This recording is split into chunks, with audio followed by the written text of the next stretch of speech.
Yes, sir, Mr. President. Great to be with everyone.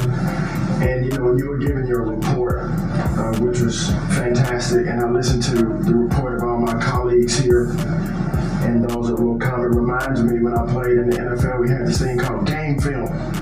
You know all about film. And we had a saying that said, the film don't lie. The film tells a real story. And I hope that the American people, when they watch the film that's going on now in this time in our history, that they will see that America is greater today than it ever has been. And so I thank you for that.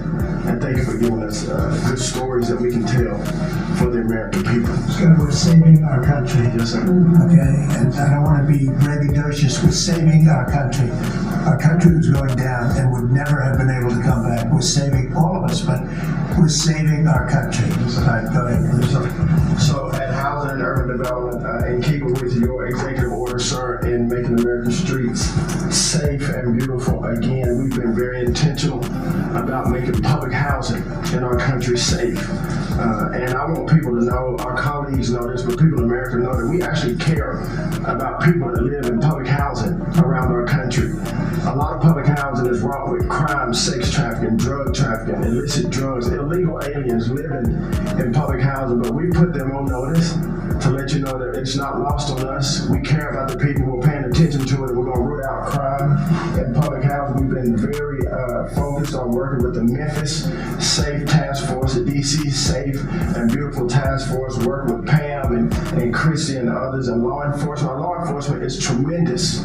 Every single night they go out and they go to public housing to make sure that our people are safe, mothers and children are safe. And so at HUD, it's a different day. We're running new plays. The film was real bad when I came in, I'm going to be honest. But we are giving the people that live in public housing the assurance that they will be safe. We also announced a new crime hotline, sir. That people that live in public housing, if they see criminal activity, if they see illegals living there, if they see drug trafficking, if you see it, if you hear it, report it. Don't be afraid. And so working with our Office of Inspector General, we've set up this crime hotline, and also working with Chrissy and Department of Homeland Security, making sure that everyone that lives inside of public housing is accounted for and that they are American people. And so I say that and I emphasize that to know that we prioritize American people and American people only. Lastly, sir, in Atlantic City, we took over the Atlantic City public housing because the living conditions were deplorable. And they have people that have been living there for 3 generations and they were being treated very bad.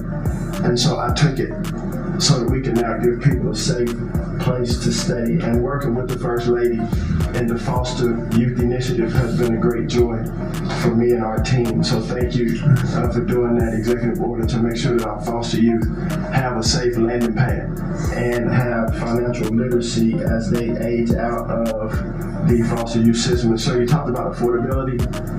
HUD has supported over 1 million Americans in home ownership and affordability, and over 560,000 are first-time home buyers. So I hope that the press will write about that good news, that 1 million people are able to own a home and to refinance their homes. And so we are moving our building from DC to Alexandria, Virginia. So thank you for your support. We're going to save the American people about $500 million. So that's my report. Thank you, sir. Thank you, Scott.